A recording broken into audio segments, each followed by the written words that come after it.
भाइयों बहनों नमस्कार। All India anganwadi news channel में आपका स्वागत है। चैनल से जुड़ने के लिए नीचे दिख रहे रेड कलर के सब्सक्राइब बटन पर आपको सबसे पहले क्लिक करना है। फिर साइड में एक नोटिफिकेशन बेल यानी घंटी बन के आएगी, उस पर जब आप दबाएंगे तो 3 घंटी आपको दिखेंगी, जिनमें सबसे ऊपर आल वाली घंटी आप लोगों को दबा लेनी है। सभी आंगनबाड़ी सेविका सहायिका मिनी बहनों का आज के इस वीडियो में स्वागत है। बहनों और भाइयों, वीडियो को सभी लोग लाइक कर देना और शेयर भी कर देना। साथ ही वो भाई बहन जो अभी तक अपने चैनल से नहीं जुड़े हैं वो चैनल से जरूर जुड़ जाएं, चैनल को सब्सक्राइब कर लें और अपनी बेल को आल पर दबा लें। तो सबसे पहले बात कर लेते हैं बिहार राज्य की। बिहार राज्य में अररिया जिले में मानदेय के संबंध में आइए आपको थोड़ा जानकारी देते हैं। यहां पर बहनों की जो दिवाली है वो बहुत ही फीकी जो है इस बार निकल गई। हम आपको बताना चाहेंगे कि अगस्त महीने का भी पैसा बहनों को नहीं मिला। अब आप समझ सकते हैं केवल और केवल जुलाई तक का पैसा बिहार में अररिया जिले में बहन के खाते में आया और उसके आगे का अगस्त का सितंबर का पैसा नहीं आया। अब आप सोचो पिछले 2 महीनों के बकाया प्लस अक्टूबर भी जब जाने वाला है तो 3-3 महीना लगभग हो चुके हैं बहनों को पैसों की झलक देखे। अब ऐसे में आप बताओ कि आंगनबाड़ी बहनें उनका वहां पर त्योहार कैसा गया होगा, उनके भी घर में कैसे फिर आखिर खुशियां आई होंगी इस दिवाली में। तो यहां पर आपने देखा कि बिहार राज्य में भी मानदेय भेजने में बिहार सरकार और विभाग की तरफ से कितनी ज्यादा लापरवाही बरती जा रही है। यहां पर महिला सशक्तिकरण का एक झूठा जो है सरकारों की तरफ से जो प्रचार प्रसार होता रहता है हर राज्य में, उसकी एक ये आप देख सकते हैं कि पोल खोली जा रही है। आगे चलते हैं और भी कुछ राज्यों से जानकारियां हैं, जैसे कि आपको बता दें कि उत्तर प्रदेश के गाजीपुर से एक ये आर्टिकल सामने आया है कि कुपोषित बच्चों के परिजनों को उपलब्ध कराएंगे गाय। तो गाय देने वाला जो प्रोसेस है वो फिर से एक बार जो है शुरू होने वाला है। जैसे पहले कुपोषित परिवारों को गाय भेंट की जा रही थी, ऐसे फिर से इस पर अब जोर दिया जा रहा है। और अभी तक आपने देखा था एनआरसी वगैरह में बच्चों को भर्ती कराने को लेकर के भी तो प्रयास हो ही रहे हैं, लेकिन अब गाय भी उपलब्ध कराने पर जोर दिया जाएगा। तो शासन ने अति कुपोषित बच्चों को गाय का दूध उपलब्ध कराने के लिए निराश्रित गोवंश सहभागिता योजना लागू की है। इसके माध्यम से किसी भी निराश्रय गोवंश केंद्र से अति कुपोषित बच्चे के परिजनों को निःशुल्क मनपसंद गाय देना और उसके भरण पोषण के लिए प्रति महीना 900 रुपया भी दिया जाएगा। तो अब सोचने लायक बात यह है कि 900 रुपया जो महीना उस गाय के भरण पोषण के लिए होगा, क्या केवल 900 रुपए का ही खर्चा एक महीने एक गाय पर आएगा?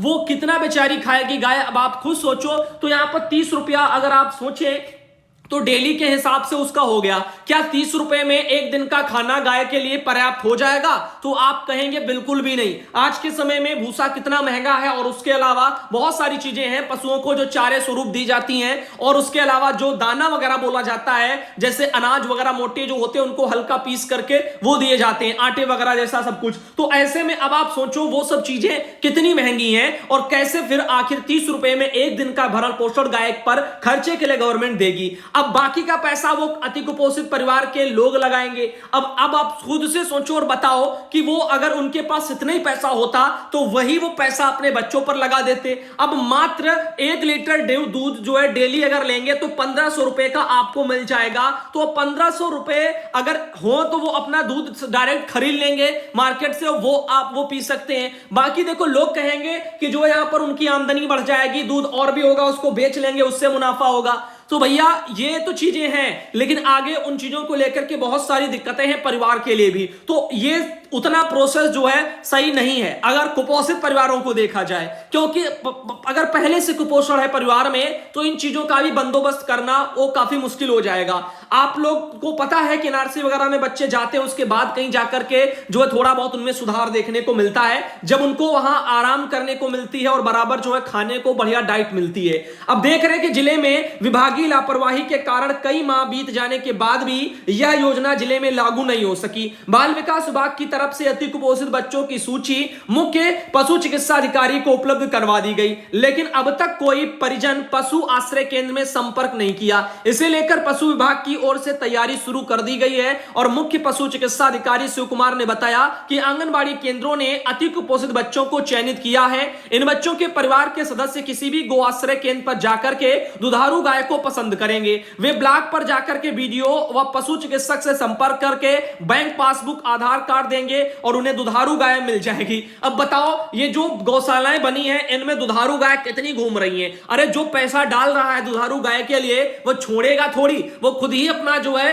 वो पालतू बना करके रख रहा है और उसका जो अपना दूध और जो है वो सब कर रहा है। तो ऐसे में जो आपको मिलेगी वहां पर उनकी वो क्वालिटी नहीं होगी गायों की दूध के मामले में। और उसके भी अलावा मान लो शासन से 900 रुपया मिल गया, काफी लोगों की क्या सोच होती है कि पैसे के चक्कर में वो लोग ले लेते हैं। अब गाय तो बेचारे ले आए लेकिन 900 रुपया भी शासन से मिलने लग गया मान लो, अब वो पैसा वो अपने अन्य कामों में लगा देते हैं, डकार जाएंगे, कुछ भी करेंगे, मवेशी को वो दोबारा छोड़ देंगे। अब ऐसे भी क्या होगा, ये नहीं भी छोड़ेंगे तो उसको थोड़ा आधा पेट खाना देंगे, बाकी खुद में डालेंगे, तो बहुत सारी चीजें, या फिर अलग से नहीं खिलाएंगे, इन्हीं 900 के चक्कर में उसको भूखा रखेंगे। तो ये सब चीजें क्या है, गलत है। तो ऐसे भी लोग कई तरह के जो है समाज में हमारे मिल जाते हैं। तो इससे भी क्या होगा, इससे बेचारी गायों को भी परेशानियां ही होंगी। तो बहुत सारी चीजें हैं। और तो और गौशालाओं में भी आप देख रहे हैं इतना पैसा आता है इनके भरण पोषण के लिए, वहां पर का भी बंदोबस्त आप सबने देखा होगा कितना घटिया रहता है। कुछ गौशालाओं को छोड़ करके काफी जगह अच्छे तरीके से संचालित हो रही हैं जहां पर लोग अच्छे हैं, नहीं तो ज्यादातर भ्रष्टाचारी की भेंट गौशालाएं भी चढ़ रही हैं।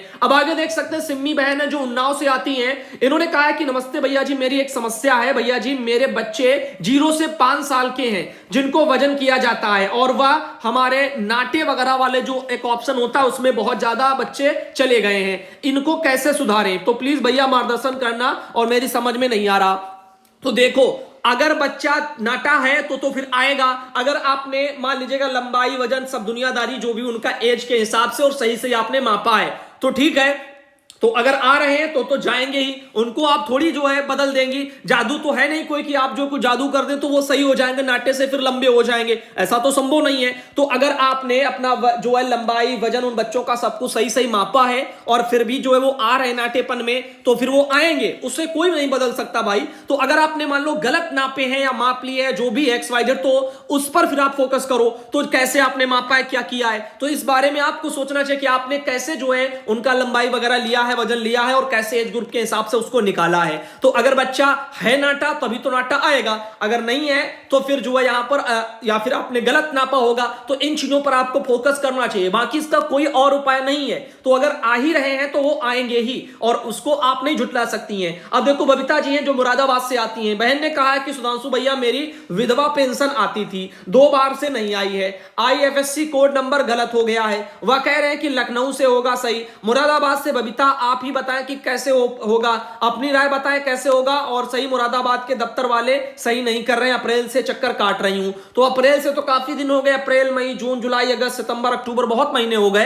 तो अब देखो ज्यादा जानकारी है नहीं विधवा पेंशन वाले मैटरों को लेकर के, शायद जिले पर आपके कार्यालय होंगे, वहां से आप थोड़ा संपर्क कर सकती हैं, या फिर जो अधिक जानकारी के लिए भाई किसी से संपर्क कर लो जो इस मामले में किसी को अगर पता हो, या किसी को ऑल इंडिया के बारे में ही यहां पर जानकारी है, अगर जहां आवाज जा रही है तो वही हमकर जो है भेज सकता है जानकारी को, ये आगे क्या करें और किसके पास इस मामले में जाएं विधवा पेंशन में ये वाला सिस्टम सही करवाने के लिए IFSC कोड वगैरह।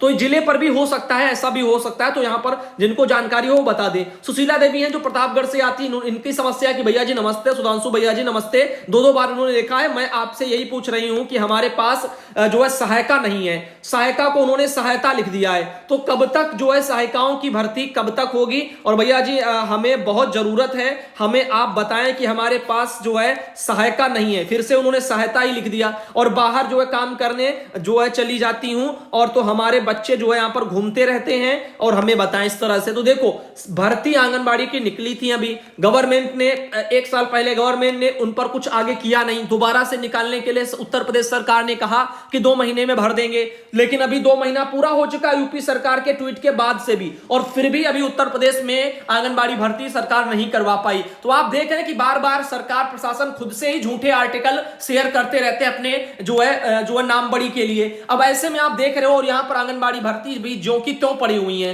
अभी फॉर्म तक नहीं लिए गए दोबारा। तो अब ऐसे में हम आपको क्या बताएं कि सहायिका की भर्ती कब हो जाएंगी? आंगनबाड़ी की जब होंगी तो तभी सहायिका की भी होंगी। अब ऐसे में अगर वहां से आपकी परियोजना में आपके केंद्र से अगर रिक्त स्थान भर करके दिया गया होगा, तभी वहां पर देखो वो निकल करके आई होंगी, तभी वहां पर तैनात होगा। अगर वो भर के नहीं गया है तो फिर वहां पर तैनाती भी नहीं होगी। तो ये सारी समस्याएं हैं, तो इनको लेकर के विभाग ही जो है अपना कर सकता है। और आपको आगे ले चलते हैं, एक ये आदेश आया है, इस वाले आदेश में आइए देखते हैं क्या है। इनका कहना है कि राष्ट्रीय हरित अधिकरण नई दिल्ली के द्वारा आदेश के क्रम में मुख्य सचिव उत्तर प्रदेश शासन के द्वारा शासनादेश संख्या दे दी गई है 26 अगस्त 2020 की, और एक शासनादेश संख्या दे दी गई है 4/10/2019 की, जिसके द्वारा फसल जो है यहां पर अपशिष्ट जलाने पर 1 एकड़ से कम क्षेत्रफल के कृषकों के लिए रुपए 2500 प्रति घटना, और 2 से 5 एकड़ वाले कृषकों के लिए रुपए 5000 प्रति घटना, और 5 एकड़ से अधिक क्षेत्र वाले कृषकों के लिए रुपए 15,000 रुपया प्रति घटना दंड दिए जाने के निर्देश दिए गए हैं। माननीय सर्वोच्च न्यायालय द्वारा रिट पिटीशन, सिविल प्रति घटना दंड वगैरह ये सब इसके बारे में लिखा है, जो कि यहां पर आप देख सकते हैं मेहता बनाम यूनियन बैंक ऑफ इंडिया व अन्य एवं माननीय राष्ट्रीय हरित अधिकरण से में जो है यहां पर योजित संख्या दे दी गई है। तो आप देख रहे हैं कि ओरिजिनल वगैरह एप्लीकेशन नंबर जो है 666/2018 श्रीमती गंगा लालवानी और बनाम यूनियन बैंक ऑफ इंडिया व अन्य के संबंध में निर्गत जो है आप देख रहे हैं आदेशों के अनुपालन में फसल अवशेष जलाने से हो रहे वायु प्रदूषण की रोकथाम अनिवार्य है। पराली जलाने की घटना पाए जाने पर संबंधित को दंडित करने के संबंध में राजस्व अनुभाग के शासनादेश दे दिया गया है 13/11/2013 का। इसके द्वारा राष्ट्रीय हरित अधिकरण अधिनियम की धारा 24 के अंतर्गत क्षतिपूर्ति की वसूली एवं धारा 26 के अंतर्गत उल्लंघन की पुनरावृत्ति होने पर संबंधित के विरुद्ध कारावास और अर्थदंड लगाए जाने के संबंध में कार्रवाई की जाएगी। उपरोक्त के क्रम में निम्नलिखित अधिकारियों की तैनाती की जा रही है, जो अपने आवंटित न्याय पंचायत क्षेत्र में पड़ने वाली सभी ग्राम पंचायतों में पराली जलाने की घटनाओं को रोकने के लिए उत्तरदायी होंगे तथा निरंतर भ्रमणशील भी रहेंगे और सघन पर्यवेक्षण भी करेंगे। यदि पराली जलाने की कोई घटना संज्ञान में आती है तो उसकी सूचना तत्काल संबंधित थाना अध्यक्ष को देकर के विधिक कार्रवाई कराएंगे, और प्रतिदिन कृत कार्रवाई की अद्यतन आख्या उप कृषि निदेशक शाहजहांपुर को उनके ईमेल वगैरह पर प्रेषित भी करेंगे। यदि अन्य स्रोतों से पराली जलाने की सूचना संज्ञानित होती है तो नियुक्त अधिकारी की पर्यवेक्षणीय शिथिलता मानते हुए उसके विरुद्ध कार्रवाई हो जाएगी। नियुक्त अधिकारियों का विवरण निम्नवत है। तो यहां पर ये सब जैसे कि आपके विकास खंडों के नाम है, न्याय पंचायतों के नाम है, तैनात नोडल जो अधिकारी बनाए गए हैं उन सबके नाम दे दिए गए। 124 यहां पर टोटल अधिकारी हैं, और इस तरह से यहां पर नाम वाम उनकी सब सूची बन के आ गई। तो प्रतिदिन रिपोर्ट प्रेषित करने के लिए प्रारूप भी दे दिया गया है। उमेश प्रताप सिंह जिलाधिकारी शाहजहांपुर के उनके द्वारा ही ये लेटर जारी किया गया। क्रम संख्या का कॉलम, न्याय पंचायत का कॉलम, फसल अपशिष्ट जलाने की मुख्य घटनाओं का विवरण, संख्या वो सब भरनी, क्षेत्र जो है वहां पर कुल हेक्टेयर में वो सब भरना, क्षेत्रफल, और आर्थिक दंड लगाने वाले कृषकों की संख्या और आर्थिक दंड की धनराशि रुपयों में वो सब, वसूली जो है यहां पर प्रतिपूर्ति रुपए में वो। तो इसमें देखो मुख्य रूप से होगा क्या, जो भी घूसखोर अधिकारी होंगे वो अपना मोटी कमाई करेंगे इन सब चीजों में। अब एक बात यहां पर समझ में नहीं आती कि कृषक जो कर रहा है उससे सबको दिक्कत हो रही है, लेकिन बड़े बड़े बिजनेसमैन, बड़ी बड़ी कंपनियां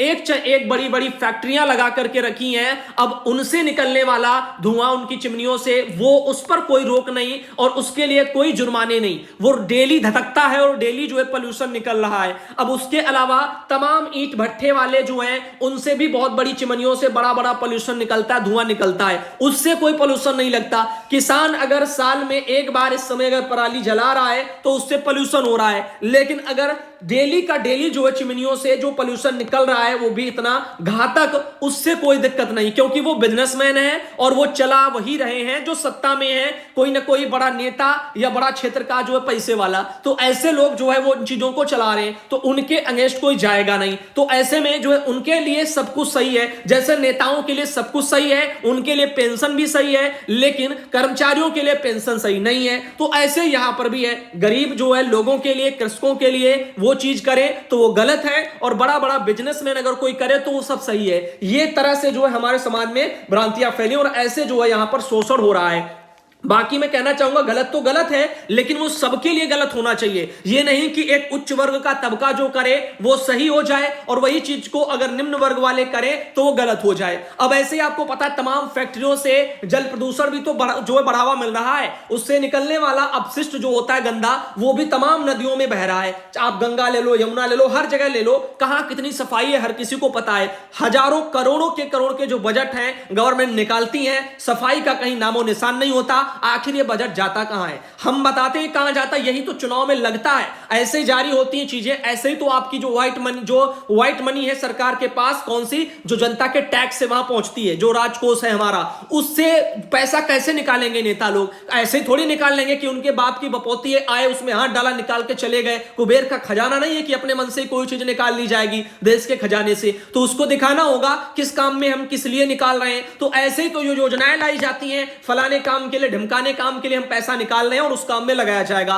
फिर उन्हीं कामों में कभी जो है गुणवत्ता में कमी कर दी जाती है और पैसों को जो थोड़ी बचत कर ली जाती है, कभी कभी तो पूरी योजना ही डकार दी जाती है और पैसा हजम हो जाता है। ऐसे इन्हीं को बोलते हैं क्या? घोटाले। ये होते हैं घोटाले। घोटाले कोई ऐसे नहीं होते कि राजकोष से आए पैसा लूट के चले गए, बैंकों को जैसे लूट करके चले गए, नीरव मोदी भाग गए, तो वो अलग है, ठीक, वो एक अलग चीज है। घोटाले होते हैं जैसे कि किसी योजना के थ्रू पैसा जो है यहां पर जो व्हाइट था उसको जो है यहां पर वो यानी ब्लैक मनी समझ लो, या उसको व्हाइट करके निकाल रहे हैं, लेकिन वो उनके लिए ब्लैक मनी ही रहेगी क्योंकि वो चोरी से उससे जो है कमा रहे हैं और वो ही चुनाव में बाद में लगाएंगे। उसी से भैया जो अपनी अर्थव्यवस्था को कांधा दे रहे हैं ना दारू मुर्गा वाले लोग, इन्हीं लोगों को बाद में पिलाएंगे और यही सब जो है वोट के लिए बिकते रहेंगे और इन्हीं पर बाद में वो खर्चा करेंगे। तो इसीलिए तो विकास कहीं नहीं दिखता, जो फिर दिखता है तो शोषण ही दिखता है चारों तरफ। तो ये सब समाज में चीजें चल रही हैं, इनको समझना सभी के लिए जरूरी है। लेकिन ज्यादा इन चीजों पर अगर बात करते हैं, डिस्कस करने लग जाते हैं, तो काफी लोग जो भी मान लो सत्ताधारी हैं या गवर्नमेंट के पक्ष में हैं, अगर कोई सवाल खड़ा कर दो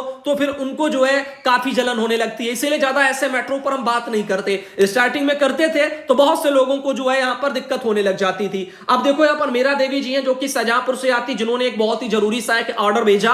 तो पराली वाले मेट्रो को लेकर के किसान भाई सावधान रहें और इन पर थोड़ा ध्यान दें, क्योंकि सारे नियम कायदे कानून हम लोगों के ऊपर ही लागू गवर्नमेंट करवाती है। गवर्नमेंट ऑफ यूपी की तरफ से देखो एक और हमारे पास ये